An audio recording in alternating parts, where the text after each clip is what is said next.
आराम। एक्सरसाइज 3.5।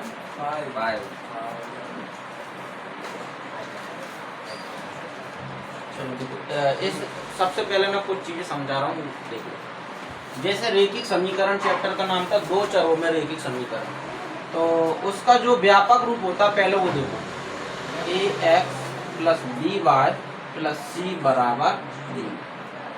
यहाँ पे x और y, सॉरी x और y नहीं, a बराबर नहीं होना चाहिए 0 और b बराबर नहीं होना चाहिए। ये व्यापक रूप है काय का? रेखिक समीकरण का। किस चीज का? रेखिक समीकरण। अब ये व्यापक रूप है, लेकिन यहाँ पर कितने समीकरण को पढ़ते हैं? दो समीकरण। तो चूंकि अपन दो समीकरण को ले लेते हैं, ax plus B Y plus C बराबर 0 और ax plus B Y plus C बराबर 0। अब अगर दोनों को ऐसा लेंगे तो कंफ्यूजन ज्यादा हो जाएगा, इसलिए क्या किया जाता है कि जो पहला समीकरण रहता है उसके लिए हम इसमें क्या लगा लेते हैं?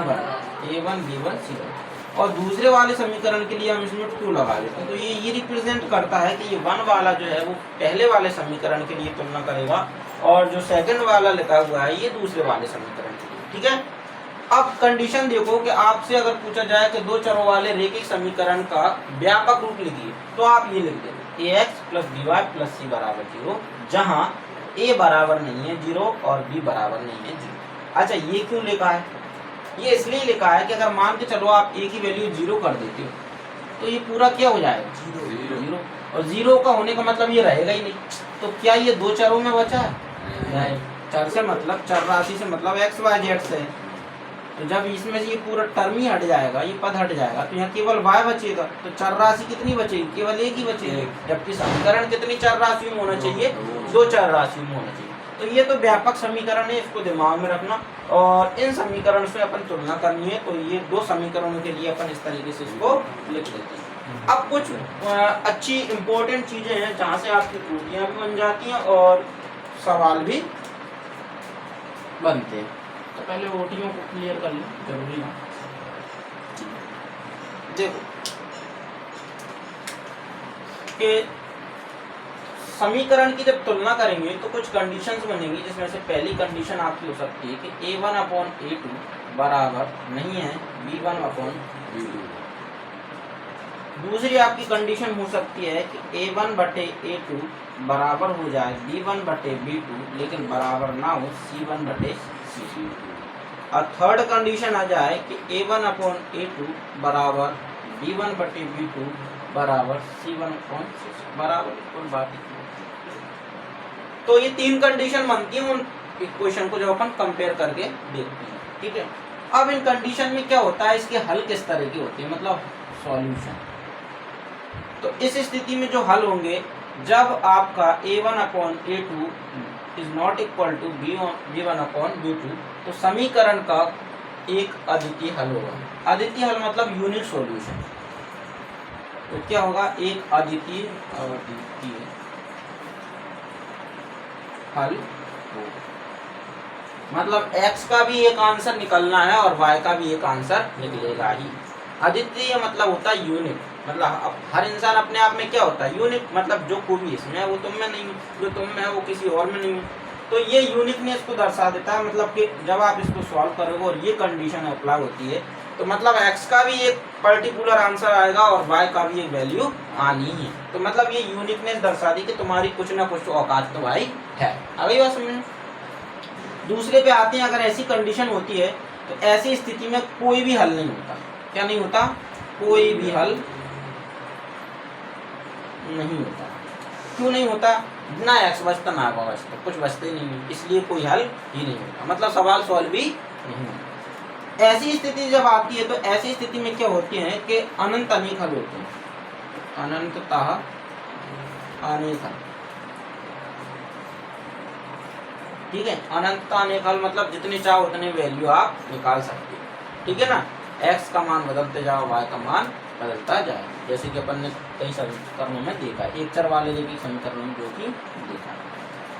ये हो गया हल का। अब इसके अलावा क्या होता है? रेखाएं किस तरह की होती है, क्योंकि ये ग्राफ में चलता है तो रेखाएं किस तरह की होंगी, तो रेखाएं भी देख लेते हैं। तो ऐसी स्थिति में हम देखो, समझने का तरीका ये कट रहा है ना, तो रेखाएं कैसी होती है? प्रतिच्छेदी होती है। कैसी होती हैं? ये देखो एक दूसरे के बराबर चल रहा है, जब दोनों चीज एक दूसरे के बराबर चलती हैं और कभी नहीं मिलती उनको कहते हैं अपन समांतर रेखाएं। तो इसमें कौन सी रेखाएं होती हैं? समांतर। तीसरे में आते हैं, ये यहाँ भी बराबर चल रहा है, यहाँ भी, मतलब एक दूसरे पे पर्टिकुलर रखा हुआ है, ठीक है ना, तो इसको कहते हैं संपाती। क्या कहते हैं? संपाती। तो क्वेश्चन अगर आ जाए, मतलब चूंकि ओटी में आना ही होता है इस तरीके से, कि अगर दो रैखिक समीकरण a1x b1y c1 बराबर 0 a2x b2y c2 बराबर 0 में a1/ax is not equal to b1 upon b2, तो उस समीकरण में रेखाएं कैसी होंगी? प्रतिच्छेदी, या उस समीकरण के हल होंगे। कैसे होंगे? आगे देखिए, ठीक है ना। अगर ये कंडीशन में है तो और पूछ ले हल कैसे होंगे, तो कोई हल नहीं होगा। रेखाएं कैसे होंगी? समांतर होंगी। अगली बात समझ में? ऐसी ये वाली कंडीशन आए कि हल कैसे होंगे, तो अनंत अनेक हल होंगे, और रेखाएं कैसी होंगी? संपाती। संपाती का मतलब होता है जस्ट एक दूसरे के ऊपर, ठीक है ना, देखा नहीं जा सकता हूँ। अब तीसरी कंडीशन आती है रेखाओं के योग, समीकरणों के जो युग्म बनेंगे वो किस तरीके से बनेंगे? समीकरण युग्म, क्या वो संगत होंगे या असंगत होंगे? तो ध्यान रखना, जब कोई काम हो रहा है अपनी मर्जी के हिसाब से हो रहा है तो वो क्या है? संगत। और अपने हिसाब से नहीं चल रहा तो वो क्या है? असंगत। यहाँ कोई ना कोई आंसर निकल रहा है तो ये सही है या गलत? सही है। और यहाँ कुछ नहीं निकल रहा तो ये अपने हिसाब से क्या है? गलत। मतलब जब अपन मेहनत कर रहे हैं, कुछ कर रहे हैं और कुछ प्राप्त हो रहा है तो क्या है? संगत है, ठीक ठाक है, और कुछ नहीं प्राप्त हो रहा तो असंगत है। तो ये देखा जा रहा है, तो यहाँ प्रतिच्छेदी में एक्स वाई की एक वैल्यू निकलती है, इसलिए यहाँ पे समीकरण युग्म कैसा कहलाएगा? संगत कहलाएगा। यहाँ कुछ नहीं निकलने वाला, मतलब चाहे इतनी मेहनत कर लो और कुछ हाथ लगने नहीं वाला इससे, इसलिए ये क्या कहलाएगा? असंगत। समझाने के लिए ये ध्यान रखो। और यहाँ तो भाई जितने चाहो उतना मिलना ही है, इसलिए ये भी क्या कहलाएगा? तो जिसमें कुछ प्राप्ति हो रही वो क्या होगा? संगत। और जिसमें कुछ प्राप्ति नहीं हो रही वो गया असंगत, ठीक है ना। तो आप लोग इसमें से नोट डाउन कर लेना ऐसे। और ये तीन कंडीशन होती है, यहाँ से एक ओटी 100% आती है, ध्यान रखना। एक नंबर तो इनमें से एक ओटी आना ही है। ओटी कैसे बनेगी? तो दिए गए समीकरण में अगर ये कंडीशन होती है तो हल कैसे होंगे? आप टिक कर दोगे, ऑप्शन ए पे मिलेगा प्रतिच्छेद, या फिर मिलेगा सॉरी अद्वितीय हल। ऑप्शन अगर रेखाओं के पूछे और ऑप्शन ए पे मिल जाएगा प्रतिच्छेदी। अगर समीकरण युग्म की पूछे संगत, तो समीकरण युग्म की तो आपसे नहीं पूछेगा, समीकरण युग्म की आपसे पूछ सकता है खाली स्थान। इसमें खाली स्थान, तो बाकी आप देखो तो इन दोनों में से कोई कंडीशन बनती है। इसके अलावा क्वेश्चन कभी कभी उल्टा घुमा के भी दे देते हैं, जैसे दे देते हैं कि यदि किसी समीकरणों की दो चरों में रैखिक समीकरणों की रेखाएं समांतर हैं तो उनकी जो कंडीशंस होगी वो क्या होगी? तो आपको ऑप्शन भी ये मिलेगा। फिर आ रही बात समझ? जी सर। तो कहने का सेंस ये आपको दिमाग में बिठाना है इस चार्ट को। ये देकर इनमें से कुछ पूछ सकते हैं, ये देकर इन दोनों में से कुछ पूछ सकते हैं, ये देकर इन दोनों में से कुछ पूछ सकते हैं। आगे बात समझ? और सबसे खतरनाक बात क्या है कि अगर ये पूछा ना तो ऑप्शन में ये भी मिलेगा, तो याद रखना। तो आप हमेशा सीधा सीधा याद रखना कि रेखाएं ये कट रही हैं, प्रतिच्छेदी हो गई, आंसर निकल ही रहा है संगत। ये संगत असंगत का तो कॉलम पहले छोड़ दो। रेखाएं कट रही हैं, कैसी हैं? प्रतिच्छेदी, बराबर चल रही हैं, समांतर, दो बार बराबर हो गई, सब बार, ठीक है ना। और कोई ना कोई आंसर निकल रहा है परमानेंट है तो अद्वितीय हल, कोई आंसर ही नहीं निकल रहा तो कोई हल नहीं, और यहाँ पे जितने चार आंसर निकल रहे हैं अनंत। तो ये तो बहुत इजी है। अगली बात समझ। अब अपन को क्या करना है, यहाँ से 3.5 में क्वेश्चन है कि रैखिक समीकरण युग्म को अगर अद्वितीय हल है या कोई हल नहीं है ये पता लगाइए पहले वज्र गुणन विधि से। आप तो वज्र गुणन विधि क्या है जरा वो देख लेते हैं, ठीक है। इसको रफ कर दूं। अब वज्र गुणन विधि में क्या होता है कि आप एक फॉर्मूला में लिखवा रहा हूँ। वैसे तो कुछ टीचर क्या होता है कौवे उड़ाते हैं उसमें, तो तुमको कोई कौवा वौवा नहीं आना, अपन जो फॉर्मूला बेस है उसके हिसाब से करेंगे। और तो एक चूंकि एक्स वाई का परमानेंट मान निकलता है तो एक जगह एक्स लेंगे, एक जगह वाई लेंगे और एक जगह अपन अचर राशि लेंगे, ठीक है। यहाँ लिखेंगे अपन B C minus B C A minus C A और A B minus A B. ये फॉर्मूला याद करने का तरीका बता रहा हूँ, ऐसा लिख लोगे। आई बात समझ? अच्छा ऐसा भी कब लिखेंगे वो भी बता रहा हूँ, पहले ये फॉर्मूला देखो। कि x बराबर x अपन में BC अपॉन BC, y के अपन में CA अपॉन CA और 1 के अपन में AB अपॉन AB। किसी के दिमाग में ये तो नहीं आ रहा सर यहाँ z क्यों नहीं दिया? अरे भाई जब समीकरण में x और y है तो z कहाँ से लेके आएंगे? जब z है, z वाला होता तो और देख कुछ, ठीक है ना। तो 11 का तुम्हें देखने को मिलेंगे त्रिअक्षीय त्रिविमीय राशि में, ठीक है। यहाँ देखो तो इसके बाद तुम्हें एक पासवर्ड याद रखना है। चाइना के मोबाइल में आता था, पुराने में डाल देते थे लोग 1221। क्या डालते थे? 1221 1221 हो गया याद? कठिन तो नहीं है, बस वैसे ही करना। एक्स वाई और 1 लेना है। समीकरण जो होता है पहले एक्स रहता है ए के साथ तो एक्स ले लिया बराबर, फिर दूसरे नंबर पर वाई मिलता है तो वाई ले लिया बराबर, फिर प्लस में तीसरे नंबर पर को अचर राशि मिलती तो अचर राशि अपन क्या मान लेते 1, क्योंकि 1 सर्वव्यापी सब जगह पे उपस्थित होता है, ठीक है। ये याद रखना है बस। साइकिल बी से सी, सी से ए और ए से बी, बी से सी से ए से बी, ठीक है ना। बी सी सी ए। आ गई बात समझने। और टेलीफोन नंबर 1221 याद रखना, ठीक है। कोड है चाइना मोबाइल का 1221। ये फॉर्मूला यूज करेंगे। अब ये फॉर्मूला कब यूज करेंगे? इसी को कहते हैं ना बंजगोलन मेथड का फॉर्मूला। ये यूज कब करना है? तो ये यूज अपन को एक ही कंडीशन में करना है, जब अपने समीकरण का कैसे हल हो? अद्वितीय हल। अगर अद्वितीय हल होता है तो ही इस फॉर्मूले को सॉल्व करेंगे, क्योंकि इस फॉर्मूले को सॉल्व करने के बाद एक वैल्यू आपकी x की निकलेगी और दूसरी वैल्यू, जैसा अपन प्रतिस्थापन लोगन में करते थे ना, वैसे ही यहाँ पे x और y की वैल्यू निकल जाएगी और आंसर हो जाएगा। अब सर बाकी के दोनों में क्या करें? जैसे कि 2 और अपरिमित रूप से अनेक हल, अनंत अनेक हल ना, या कोई हल नहीं, तो उनमें क्या करें? तो उनमें जब ऐसी कंडीशन निकलेगी तो अपन को सवाल सॉल्व भी नहीं करना, वहीं पे छोड़ देना आंसर, ठीक है। चलो एक सवाल करते हैं। अब सवाल तो ऑटोमेटिक चीजें हैं। कौन सा कर दें? पहला ही, पहला कर लें। एक दो तो बचने पड़ेगा, ये तो लिखा ही नहीं सर। क्या वो तो याद है। वो अभी फिर आना फॉर्मूले में, टेंशन नहीं है। चलो पहला क्वेश्चन देख। 3 x minus 3y x minus 3y बराबर 0 बराबर -3 भी तो है सर। हाँ सर -3 तो रहे हो। और 3x - 9y 3x minus 9y -2 -2 बराबर 0 समीकरण 1 समीकरण 2 दिक्कत तो है ही। चलो तुलना। समीकरण 1 व 2 की तुलना व्यापक समीकरण कौन कौन सा? a1x plus b1y plus c1 बराबर 0 तथा a2x plus b2y plus c2 बराबर 0 से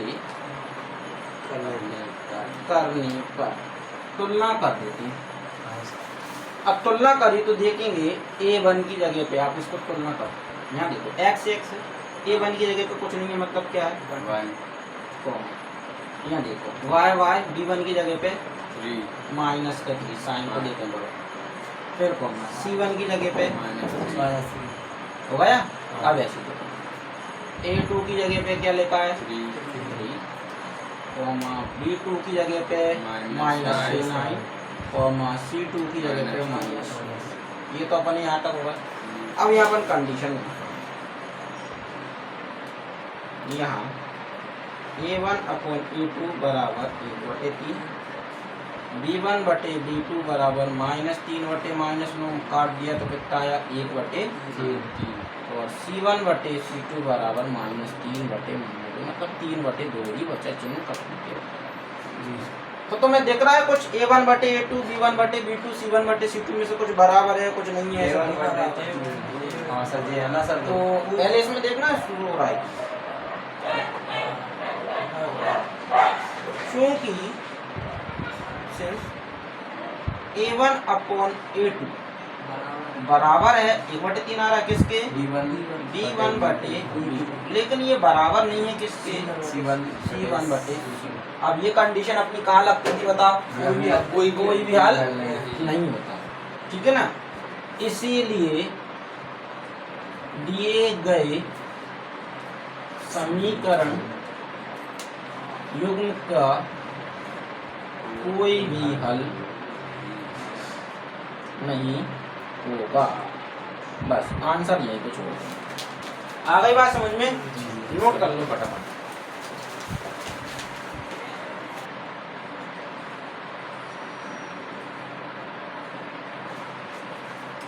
बोलना सेकंड। अब रुक जाओ, सेकंड मत बोलो, मुझे देखने दो। ये सेकंड तो तुम कर लोगे वैसे। हाँ सेकंड ही बोल दो, यही है अपना। हाँ यही कर लेते हैं क्योंकि इसमें अपना अद्वितीय हल निकल जाएगा। तो ये सेकंड नंबर का सवाल लेते हैं। अच्छा बोल रहे जरा। नीचे उसको 2x प्लस y बराबर 5। नहीं देना सर, थोड़ा नीचे आ। एक मिनट। हाँ 2x प्लस y बराबर dx प्लस 2y 2y 8। 8। हाँ वही तो, आधी हिंदी आधी इंग्लिश में बोला करो ना, कंफ्यूज कर देते हैं। यहाँ 2x बार बोल रहा, 5 बोल रहा है। चलो देखो, अपन इन समीकरणों को या करके ऐसा भी लिख सकते हैं। 2x प्लस y, प्लस के 5 इधर आया, माइनस के बराबर में 0। 3x प्लस 2y और ये इधर आया माइनस के बराबर। अच्छा ऐसा क्यों किया? ताकि आपको प्लस माइनस की गड़बड़ी ना हो। कुल मिला के ये है। और आप सीधी सीधी सी का मान बराबर से भी निकाल सकते थे, हालांकि वो दिक्कत आती। तो तुलना करेंगे समीकरण 1 और ये समीकरण 2। लेकिन ये समीकरण 1 व 2 की तुलना व्यापक समीकरण a1x plus b1y plus c1 बराबर 0 तथा a2x plus b2y plus c2 बराबर 0 से करने पर अब तुलना कर देते हैं, देखते हैं क्या क्या आता है। बताओ a1 की वैल्यू कितनी आएगी? 2। Very good. b1 की 1 और c1 की माइनस के 5। 2। a2 की 3। b2 2 और c2 माइनस 4। तो यहाँ देखते हैं अपन अपने पास क्या क्या बचता है। a1 अपॉन a2 2/3 हो गया। b1 बटे b2 1/2 हो गया। और c1 बटे c2 माइनस के 5 बटे माइनस के 5। क्या बराबर है? नहीं। तो जब बराबर ही नहीं है तो कंडीशन बन गई अपनी, क्योंकि a1 बटे a2 बराबर नहीं है b1 बटे b2, और आगे भी लिख सकते हैं बराबर नहीं है c1 बटे c2। इसीलिए दिए गए समीकरण युग्म का एक अद्वितीय हल होंगे। अब अद्वितीय हल होंगे तो अपन को क्या करना? वज्रोड़न विधि का यूज करना, ठीक है ना। अब लिखेंगे वज्र गुणन विधि द्वारा, ठीक है। तो वज्रगुणन विधि द्वारा अपन फॉर्मूला लिख देंगे x बटे bc minus bc y upon ca minus ca और 1 अपॉन ab माइनस। हाँ कोड बताओ। 12 और कोई दिक्कत है?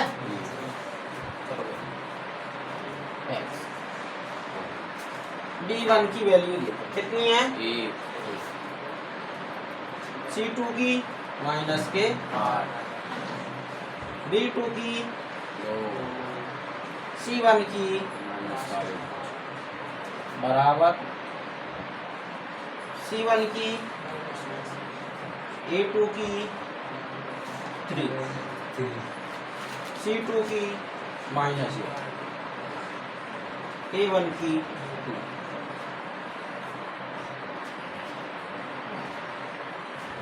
a1 की 2 और इसकी भी है ना 2 इंटू 3 इंटू 3। इसको सॉल्व कर देते x 8 एकम 5 दूनी 10 5 दिया 15 8 दूनी 16 2 दूनी 4 3 एकम कितना बचा? कितना बचा? यहाँ कितना बचा? अब अपन क्या करेंगे, इस चर और इस चर राशि को अचर राशि साथ काउंट करेंगे, मतलब इसको एक बार इसके बराबर में ले लेंगे, इसको एक बार इसके बराबर में भी।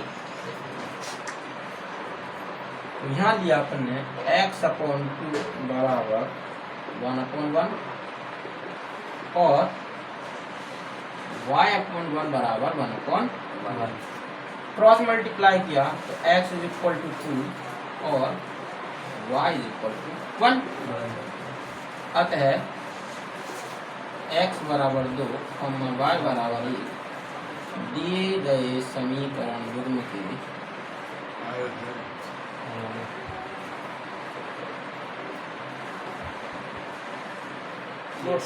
आ गए समझ में? दिक्कत तो नहीं है? बढ़िया। चल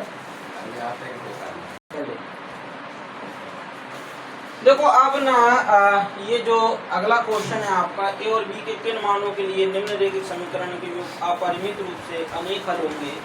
मतलब आपको दो क्वेश्चन दिए हुए हैं और दूसरे वाले में दिया है कि किस मान के लिए निम्नलिखित रैखिक समीकरणों में युग्म का कोई हल नहीं होगा। तो ये जो दो क्वेश्चन दिए हैं, दूसरे क्वेश्चन में 2, अब पहले में 4 है, 2 तो करा दिए, 2 तुम कर लेना, कर लोगे ना, तो दिक्कत आनी नहीं है जहाँ तक मुझे लगता है। अब दूसरे में भी 2 हैं और पहला और दूसरा, आप कौन सा करवाना चाहते हो? आप मैं आपको ना एक काम करता हूँ, पहला पूरा करा देता हूँ, थोड़ा सा तो बहुत ज़्यादा कठिन सा देखेगा, तो दूसरा और दूसरा आपको इस क्वेश्चन तक बना के तो आप वहाँ से सॉल्व करें, ठीक है? चलो पहला क्वेश्चन लिखते हैं। 2x + 3y = 7। 2x + 3y = 7। और सेकंड क्या है? a minus b हाँ बोलो, a minus b बाहर x हाँ plus plus a plus b a plus b y y is equal to 3 d a a plus b minus 2। b minus। तो या करके अपन इक्वेशन को अगर चेंज करें तो 2x + 3y - 7 = 0 और इसको करें a minus bx plus a plus by minus इस पूरे को एक में ले लेते हैं, 3a plus b minus 2 बराबर 0। समीकरण 1। कोई दिक्कत? तुलना कर देते हैं। उपर्युक्त समीकरण की तुलना अगर मैं डैश कर दूं समझ जाओगे। उपर्युक्त समीकरण की तुलना व्यापक समीकरण a1x b1y c1 इनसे करनी पड़े ना। चलो वेरी गुड ना। जो पहले करते ये वाला निशान लग जाएगा सबको, पहले करते थे बोलिए ना, क्योंकि इसका मतलब तो यही हो जाएगा। तो उपर्युक्त समीकरण की तुलना करी तो यहाँ देखा a1 की वैल्यू कितनी है 2, b1 की 3 और c1 की, a2 की a minus b b2 की b plus b और c2 की minus 3a plus 3b minus 2। अब क्वेश्चन में कंडीशन दी है वो देखो जरा क्या लिखा है। अपरिमित रूप से अनेक हल होंगे। चूंकि इस समीकरण के क्या है अपरिमित रूप से अनेक हल हैं। तो यहाँ लिखेंगे चूंकि दिए गए समीकरण युग्म के अपरिमित रूप से अनेक हल होंगे।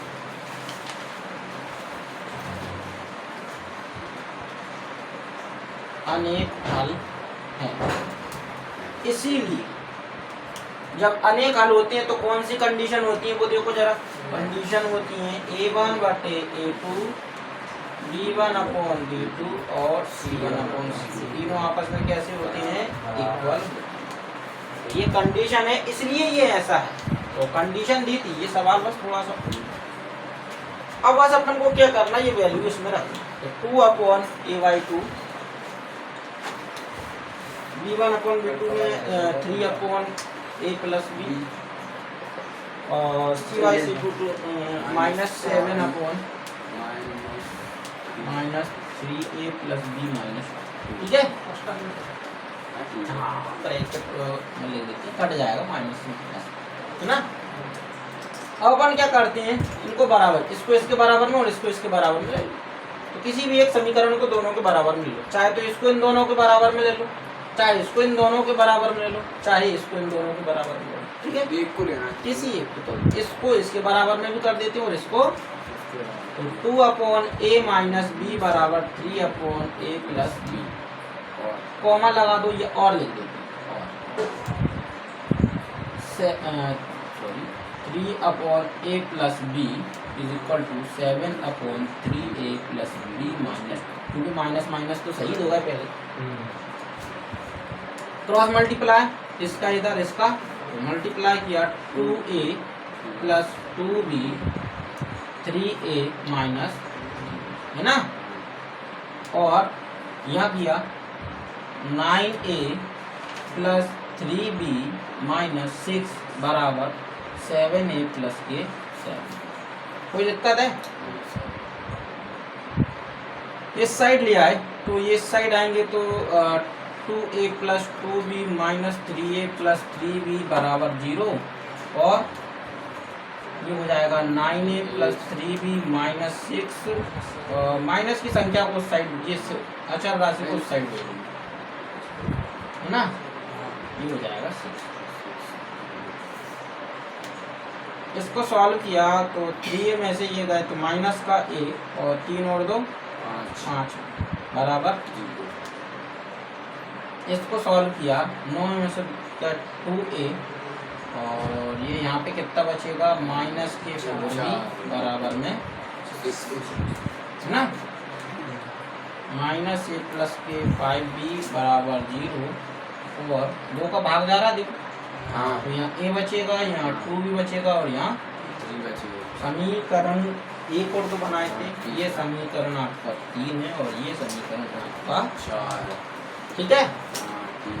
लिखेंगे समीकरण 3 प्लस 4, मतलब समीकरण 3 व 4 को जोड़ने, समीकरण 3 लिखते हैं, समीकरण 4 लिखते हैं, जोड़ने में चिन्ह तो बदलते नहीं, हट गया, 5 में से 2 गए, कितने बचे 3b, और यहाँ कितना बचा 3, तो b की जो वैल्यू आ गई वो कितनी आ गई 1, क्योंकि कट जाएगा ना। अब जो b की वैल्यू 1 आ गई, इस साइड चलो b का मान उठा के क्या रख देंगे, इनसे लेना देना नहीं है, अब यहाँ चलेगा, b का मान उठा के समीकरण 3 में रख देंगे, लिख देंगे b का मान समीकरण 3 में रखने का, ठीक है। अब वो दिख रहा हो, कोई दिक्कत नहीं, समझ में आ गया, वीडियो में तो अब b का मान रख देते हैं इसमें, समीकरण 3 क्या है, माइनस a प्लस के 5b बराबर 0, माइनस a प्लस 5, b का मान कितना 1, माइनस a प्लस 5 बराबर 0, माइनस a बराबर माइनस 5, a बराबर 5 आ गया, a का मान कितना है 5, तो a और b के मान ही पूछे थे, आता है a बराबर 5, b बराबर 1, ठीक है। पीछे पलट के नहीं दिए पता ना, घबराओ मत इतना, है ना, ठीक है बाबा, ऐसे बनी के रहा तो बोर्ड पे टेंशन लेने की जरूरत बोर्ड पे। चलो देखो, अब मैं सवालों को एक्सप्लेन करा रहा हूँ, आप आगे आगे 10 मिनट जरूरी चीज क्यों बता दूं। अब जैसे इसमें सेकंड का जो सेकंड क्वेश्चन है, उसमें आपको 3x plus Y equal to 1 और 2k minus 1 x plus k minus 1 y बराबर 2k प्लस 1, ये इस टाइप से एक क्वेश्चन दी हुई है। इसे चालू कर ले सर, वो चालू चालू है। वो चालू ही तो है।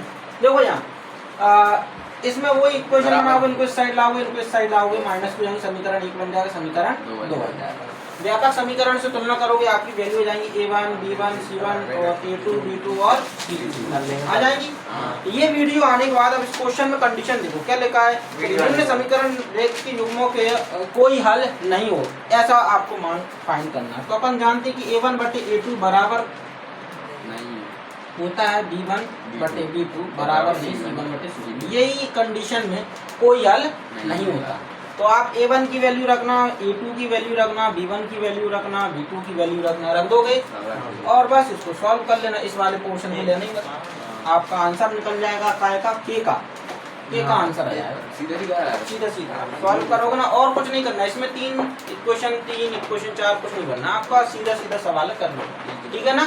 बस याद रखना कि सबसे पहले समीकरण बनाना, तुलना करना, मान निकालना और ये कंडीशन जो दी है उसको चूंकि करके जैसे पिछले सवाल में कहा था वैसे इस सवाल में लिख लेना, ठीक है। अब अगला वाला देखो,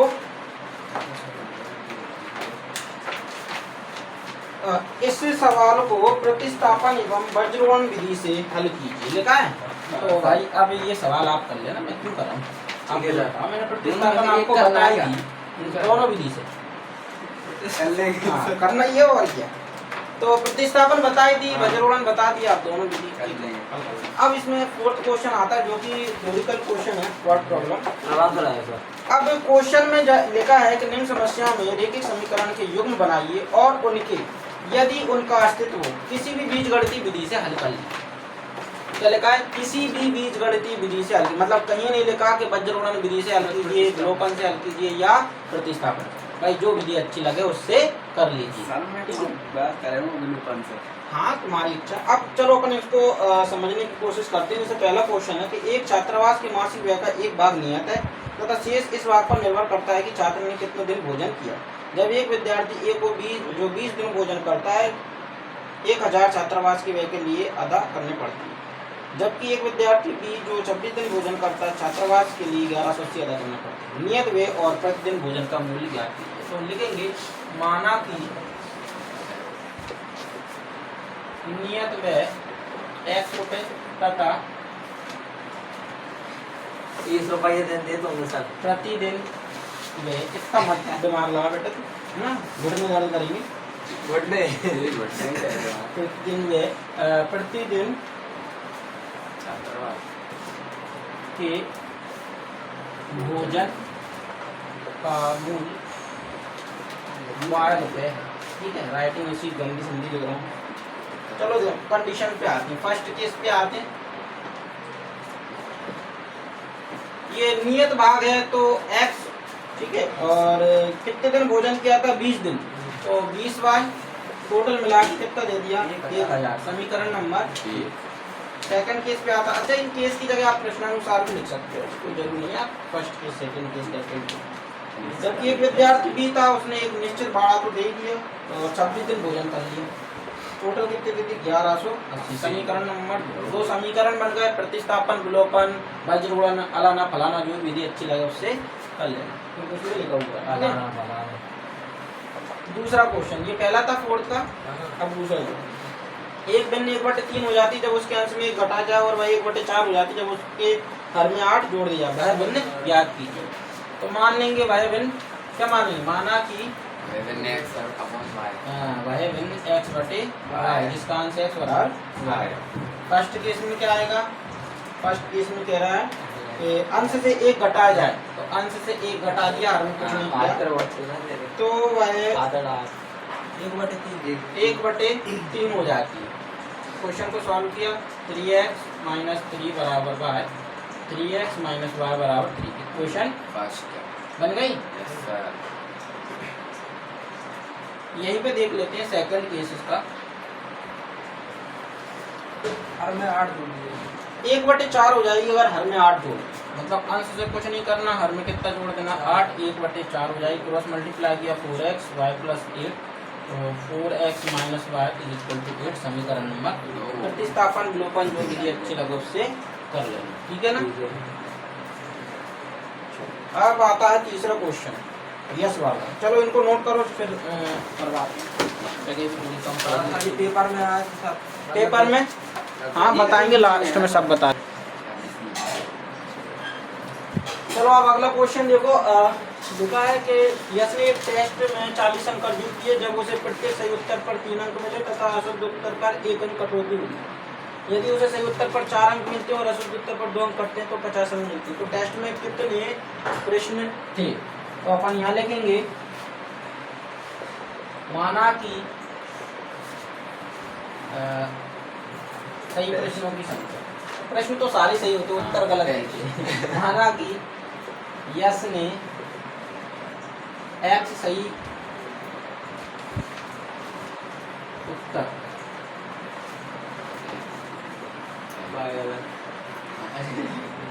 माना कि यश ने x प्रश्न सही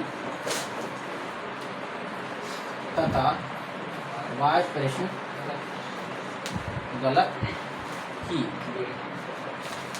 तब कुल प्रश्न कितने होंगे? x plus Y. Very good. कुल प्रश्नों की संख्या कितनी आ गई? x plus Y. अब प्रश्नानुसार, प्रश्नानुसार कोई फर्स्ट के सेकंड के उत्तर कर सकते हो। क्या कह रहा है?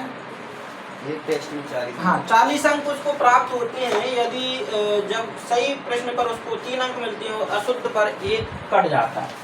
तो सही प्रश्न क्या थे? x हाँ। एक कितने मिल रहा है? 3, तो 3x टोटल अंक मिल गए।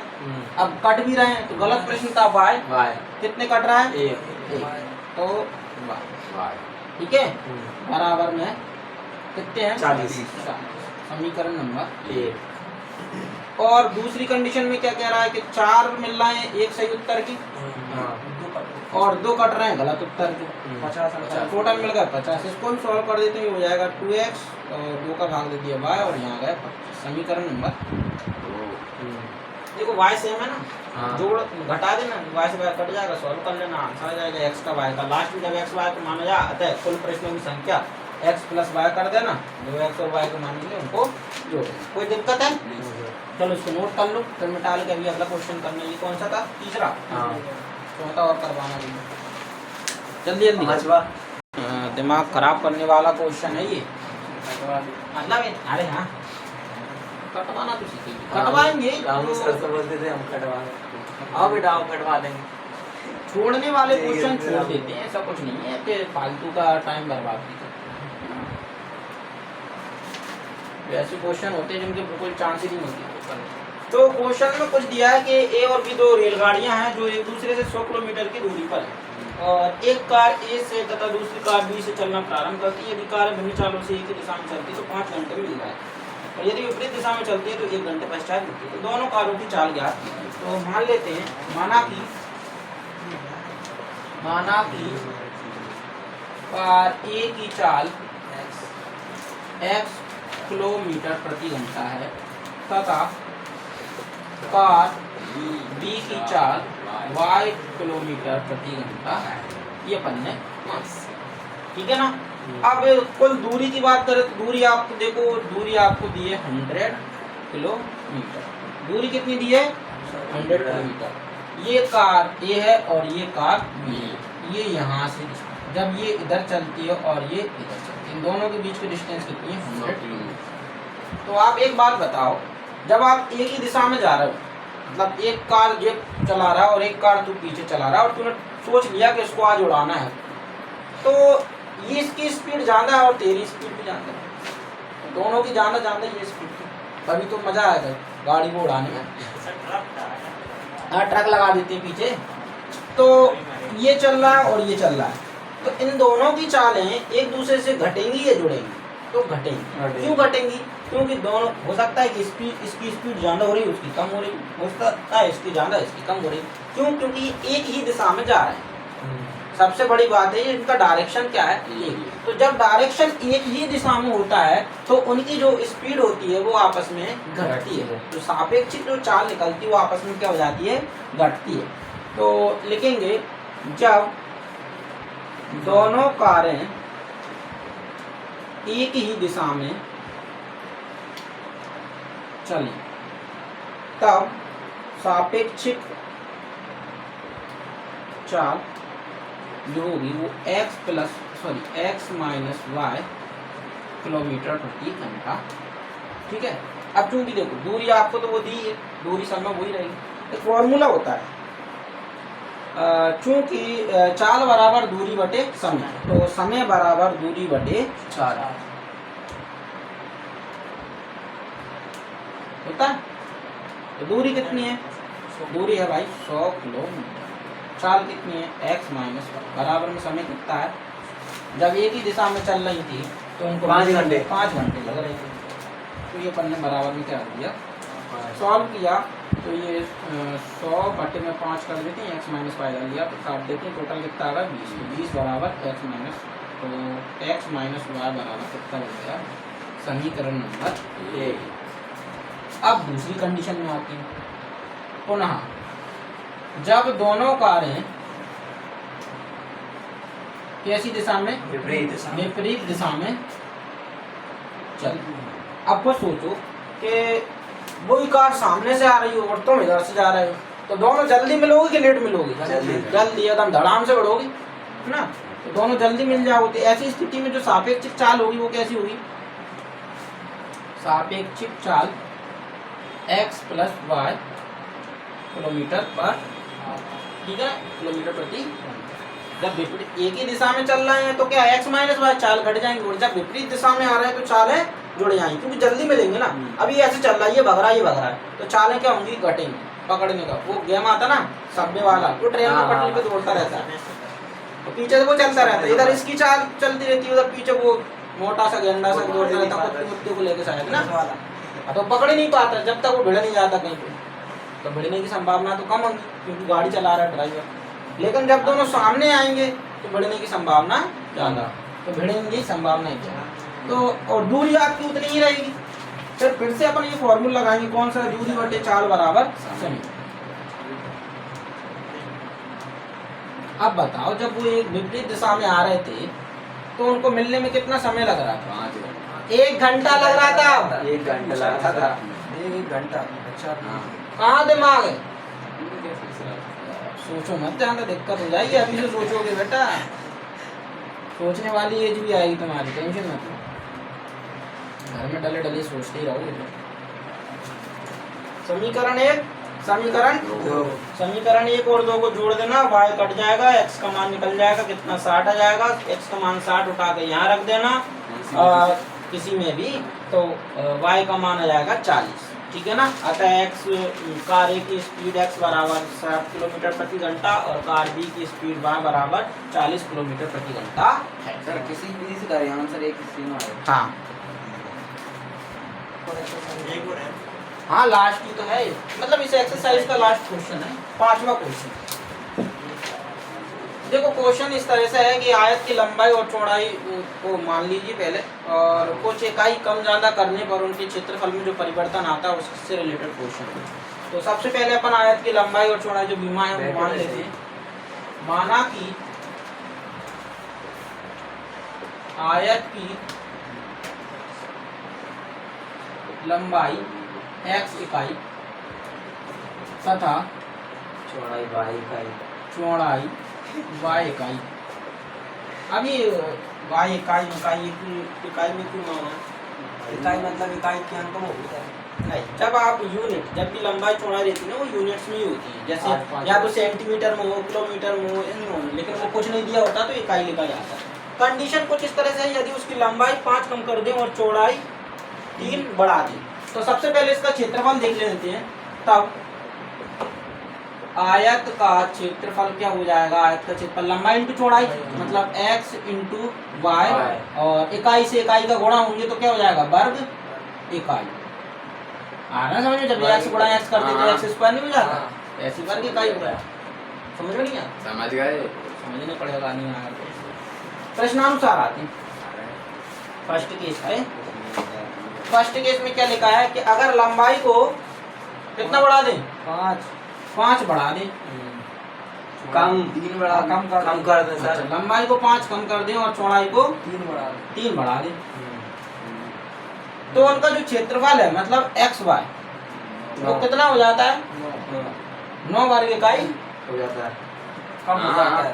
अरे मतलब पढ़ तो लिया करो, 9 वर्ग इकाई कम हो जाता है, 9 हो जाता है। वही तो बोल रहा हूं, 9 वर्ग इकाई। सॉल्व करो इसको, x का गुणा y से x y, x का गुणा 3 से 3x, 5 का इसमें किया, 5 का इसमें किया, हाँ x y से x y दोनों प्लस को साइड या माइनस हो जाएगा, 3x माइनस 5y, और ये प्लस के जाएंगे 15, तो 3x माइनस 5y बराबर में कितना बचेगा, 6, 4। 6 बजेगा? 6 बजे कह रहा हूँ 6 बोलना तो 4 निकल गया। चलो चलो, मुझसे कुछ भी निकल जाए। और दूसरी कंडीशन में क्या कह रहा है? दूसरी में कहता है कि यदि हम लंबाई को 3 इकाई और चौड़ाई को 2 इकाई बढ़ा दें, अब दोनों सिचुएशन में क्या करना है? बढ़ाना है। तो क्षेत्रफल 67 इकाई बढ़ जाता है। और लंबाई को कितना बढ़ा दें? 3 और चौड़ाई को बढ़ा दें 2। तो क्षेत्रफल पहले क्या था? XY, अब कितना बढ़ जाएगा? 67 और बढ़ जाएगा। इसको सॉल्व किया तो XY 2x 3y और 6 बराबर XY और 67, XY से XY। तो यहाँ अपने पास क्या बचेगा? 2x 3y और 6 उधर जाएगा, माइनस का हो जाएगा 2x प्लस 3y 61। समीकरण नंबर 2 समीकरण 1 आ गया, समीकरण 2 आ गया। जब आप इनको सॉल्व करोगे तो x और y के मान आ जाएंगे। किसी भी मेथड से कर सकते हो, ध्रुवपन, वज्रगुणन, प्रतिस्थापन, ठीक है ना। जो भी मान आपके आ जाएं तो x और y के मान ही आपको निकालने, क्योंकि क्वेश्चन में लिखा है आयत की विमाएं ज्ञात कीजिए, मतलब लंबाई और चौड़ाई ज्ञात कीजिए, ठीक है ना। तो ये आपकी एक्सरसाइज 3.5 वज्रगुणन मेथड, जैसे क्रॉस मल्टीप्लिकेशन मेथड, पूरी तरीके से खत्म, ठीक है। अब इसके बाद 3.6 और एक वीडियो में पूरे डाउट और एग्जाम्पल खत्म कर देंगे ना।